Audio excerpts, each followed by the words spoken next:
If you're an author or plan to be one, get excited because this podcast is for you. Book Marketing Mentors is the only podcast dedicated to helping you successfully market and sell your book. If you're ready for empowering conversations with successful marketing mavens, then grab a coffee or tea and listen in to your host, international best-selling author Susan Friedman. Welcome to Book Marketing Mentors, the weekly podcast where you learn proven strategies, tools, ideas, and tips from the masters. Every week, I introduce you to a marketing master who will share their expertise to help you market and sell more books. Today, my special guest is Tony Guarnaccia. Tony has grown over 10,000 small businesses and a dozen Fortune 500 companies, including ADP, Ford, and AutoNation, and became the Google Partner of the Year. Later, Tony returned to his entrepreneurship roots to bring the strategy, tactics, and resources normally reserved for large enterprises to small businesses. Today, he's focused on bringing that same vision to podcast hosts and guests to make podcasting profitable. Tony, what an absolute pleasure it is to welcome you to the show. And thank you for being this week's guest expert and mentor. Thank you. I really appreciate it and looking forward to it. Good. Well, Tony, one of your specialties, I know, is podcast book tours. Let's focus this episode on that and let's find out more about them. And, you know, I always like to start at the beginning and so that everybody's singing out of the same hymn book.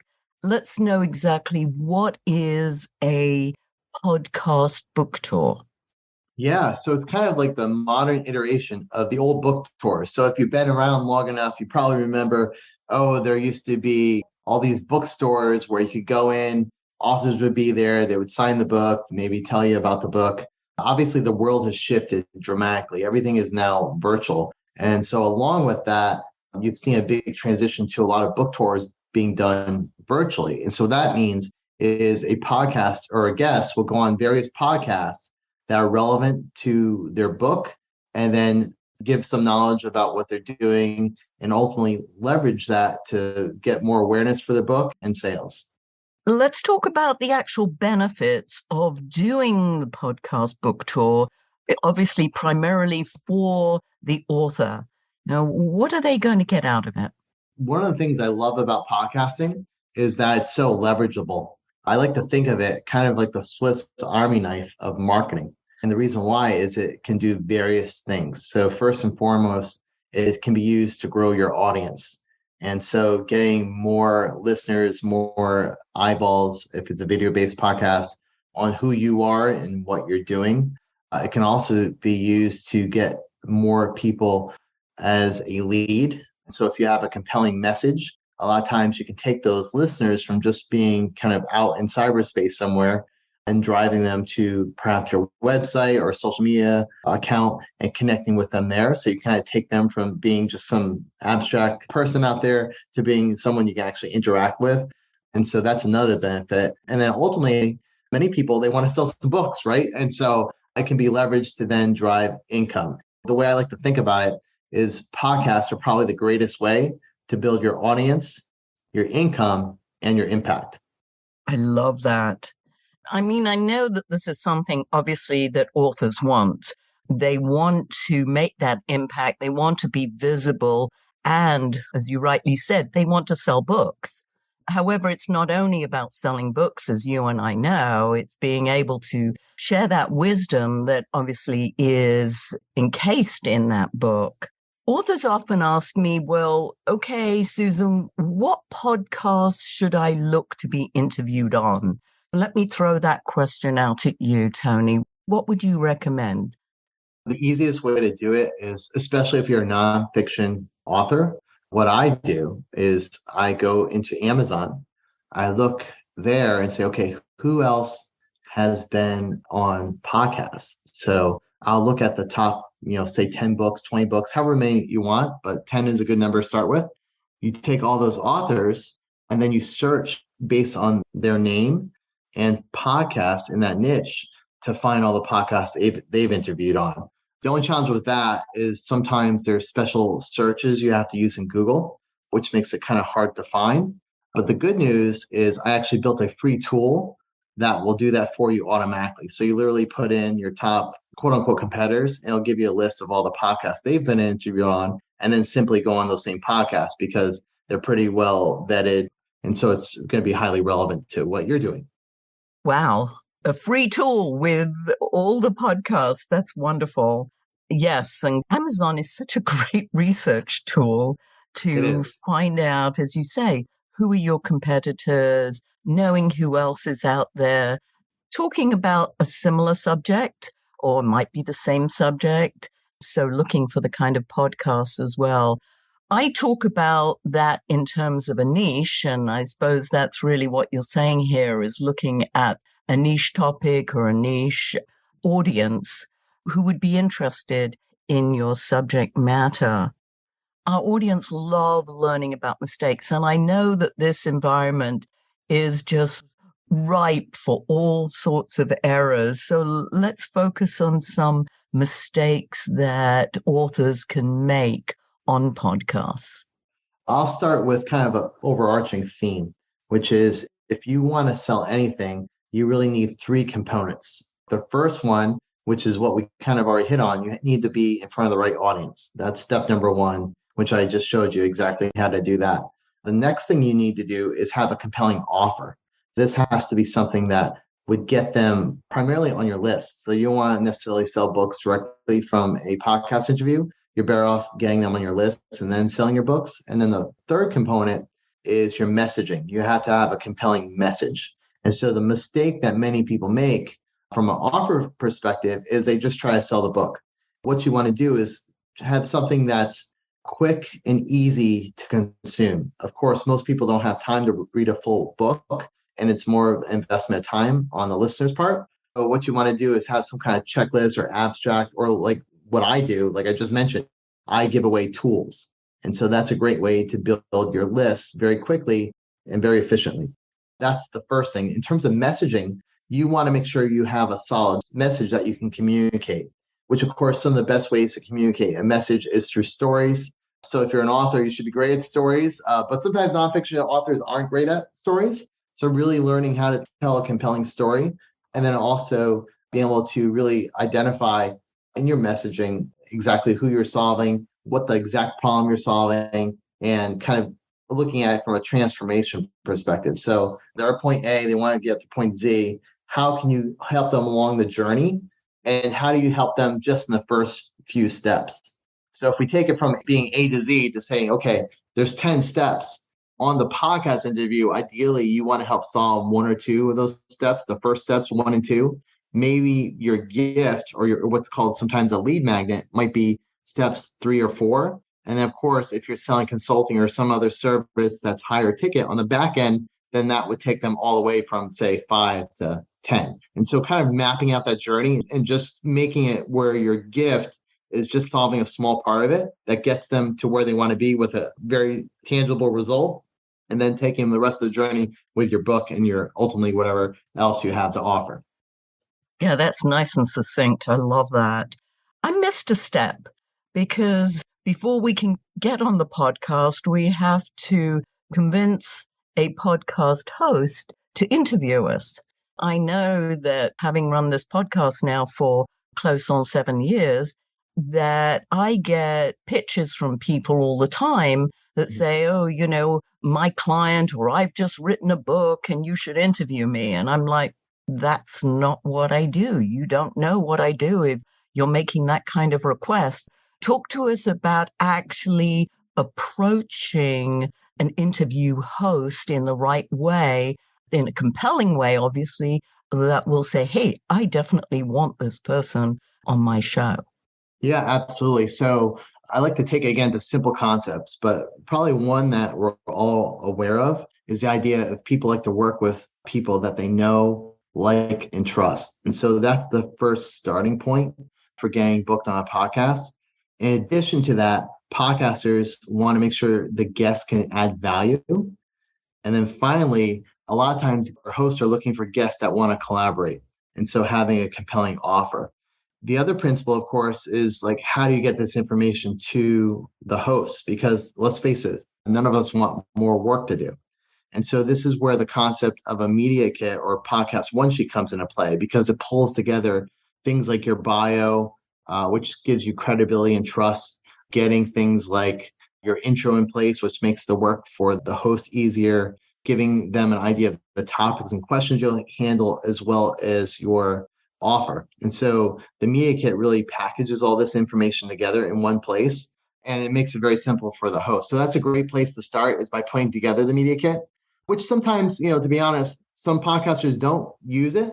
But the fact that you put that together and you have all that together and in one place, so when the podcaster ultimately asks for it, because sometimes they won't ask for a media kit, but they'll ask for portions of it. They'll say, hey, can you send me the bio?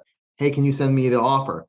So having all that together really succinctly makes it very easy. So if you're pitching someone, that's a very helpful exercise. And, like everything else, I have a free tool that will help you build that media kit automatically in minutes, as opposed to spending tons of time, money, and effort on it.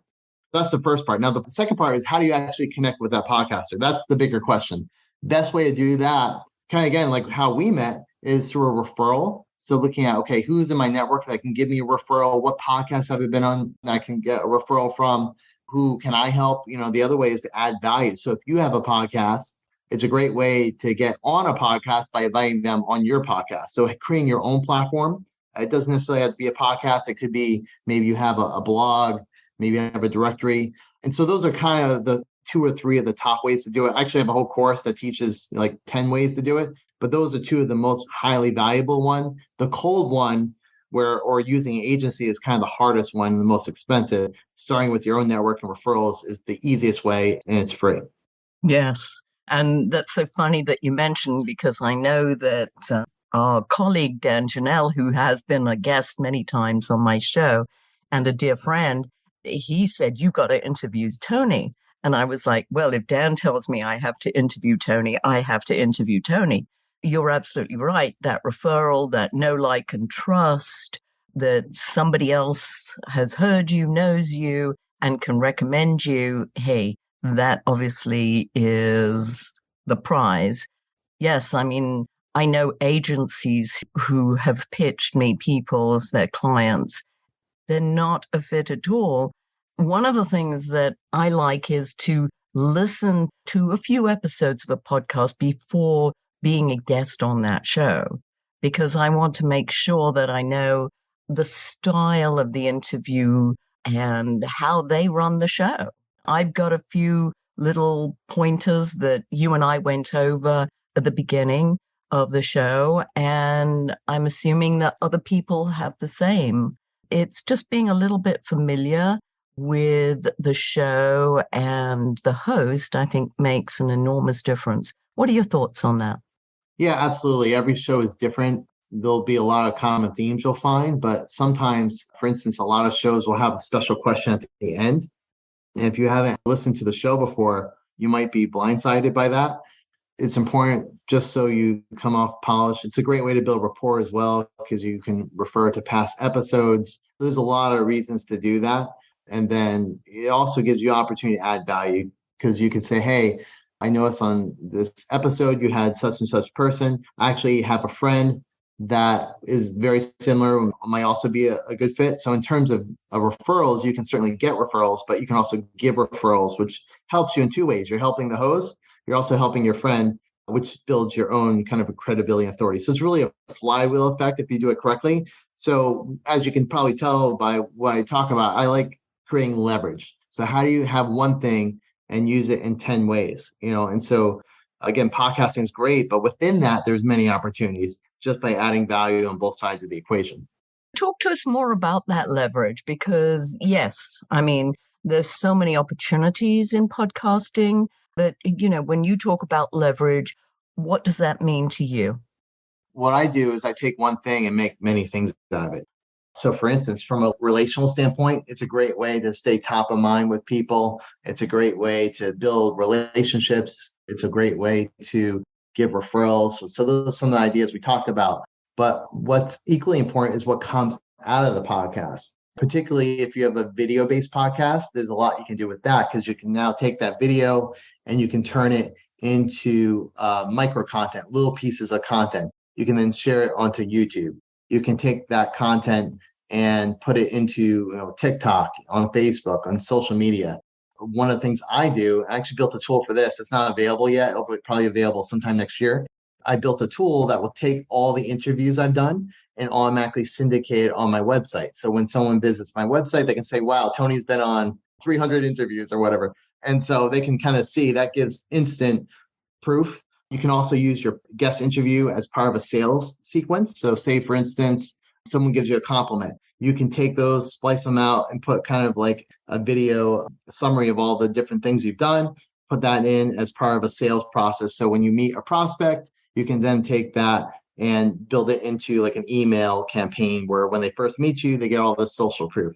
So there's just a few examples, but podcasting is nice because it covers, and guest podcasting, I'm talking from a guesting perspective, same idea, works on a host side. But the point is you can take it and use it to really, if you look at a sales or marketing funnel, help people that don't know who you are to get visibility and awareness. You can use it to engage people, to get them on your list, to build credibility. But then you can also use it for sales because it can help your sales process, your sales cycle, build credibility, build trust, and also get referrals. So it's really covers the full gamut of a sales and marketing program.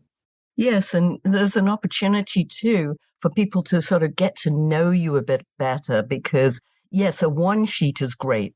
Having been a public speaker for 30 plus years, I know the importance of a one sheet. However, that's different from hearing the person and seeing the person. I know that this is not only, but I choose to have this as an audio only podcast. So yeah, they don't have the opportunity to use video, obviously, but still there's an opportunity for people to get to know you just listening to the conversation and how we interact together. I think that has a lot of credence to it as well. I hope you agree with that. Oh, absolutely. I can't remember the stat, but if you look at the old stat, it takes 7 touches to make a sale. It's probably much more now because of social media and we're inundated with so much information. But if you could be in front of your ideal prospect and have them listen to you for 20, 30, 40 minutes, that really bypasses that whole process. It's scalable because you can get in front of a lot more people than just a one person at a time. But also the length of time just builds that much more rapport virtually. And so it's just very powerful at, again, every stage. So when people first learn about you, they're listening to you for a long time. But you can then take that same video, like I said, on the sales side, when they already are going through the process, and they can listen to you for a full 20 minutes there. So yes, absolutely. You can build that trust at any stage of someone's journey, getting to know who you are. Now, what are your thoughts about being a guest versus being a host? Yeah, if you're new to podcasting, guest is a great place to start because you really want to understand both sides of the chair, so to speak, or the microphone. And so you want to get familiar with how podcasting works before you become a podcaster, in my opinion. And you kind of want to get your messaging down, your offers, all those things in place. That being said, I think where the world's going is you want to build your own platform. A lot of people are familiar with the Oprah effect, which is the impact of being interviewed by Oprah. You get this huge kind of influx of sales because her authority and influence transfers over to you. But how many people think about how did Oprah become Oprah? Chances are it was through the interviews that she did on the other side. I think once people have done a bit of guesting, it's a great idea to graduate to become a podcaster yourself, because then you can leverage your platform in many, many ways. It can be used to drive sales. So you interview your ideal prospects. You can use it to get sponsors. You can use it to do joint venture and affiliate programs with partners. And so the leverage just becomes that much bigger when you own your own podcast. But beyond that, I talk about the importance of building your own platform. So there's a difference. The podcast is a part of a platform, but I think people should be really building 3 specific assets, because if you have a business and you want it to be saleable and actually have some real value, you want to be able to have a property or assets. So the first level of that is a property. So what's a property? A property is a website. A property is a podcast. A property is a book.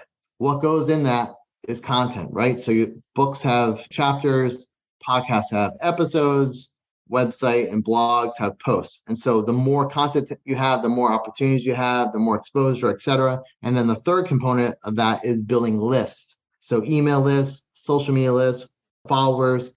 These are all assets that make you more and more viable and more valuable. And so when you have all those kind of a conjunction, you can then leverage that in many, many ways. And so the podcast is a lot of times the epicenter of that, the foundational block, and then building off beyond that. But having your own platform is really the biggest thing you can do to grow your audience and your income and impact, the things we're talking about, very, very quickly. Yes, a platform. I mean, that's what an author is looking to do, is build that platform, because yes, the book is one thing, but the content and the wisdom and just being out there and being visible, people know you, see you, and can associate, a certain topic with you. I mean, that's gold dust. So yes, this is a great segue, Tony, for you to tell our listeners how they can get in touch with you, more about your services. So take it away. Absolutely. So I really went into the space, as you mentioned, to really disrupt it in a way, because I noticed that unfortunately, most people aren't having success with podcasting or guest interviews for that matter. And in fact, 85% of podcasts only last, I think, up to 8 episodes, so they quit. And so going into this industry, I thought to myself, well, why are people quitting? And really, a lot of times it's because people aren't seeing success out of it. They're not getting any momentum. And to me, the reason why is because they're not marketing and monetizing correctly. And so I created 4 things. I created software to help solve that problem and built tools. Then I also built trainings.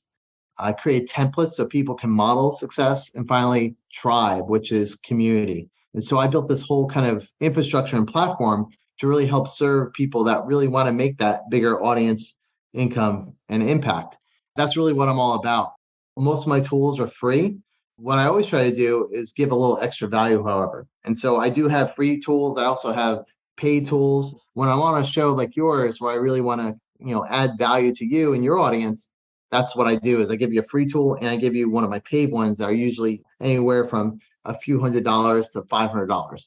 If you go to podcastonesheet.com/Aviva, AVIVA, I'm going to give you access to my Media Kit software, which again, this is completely free.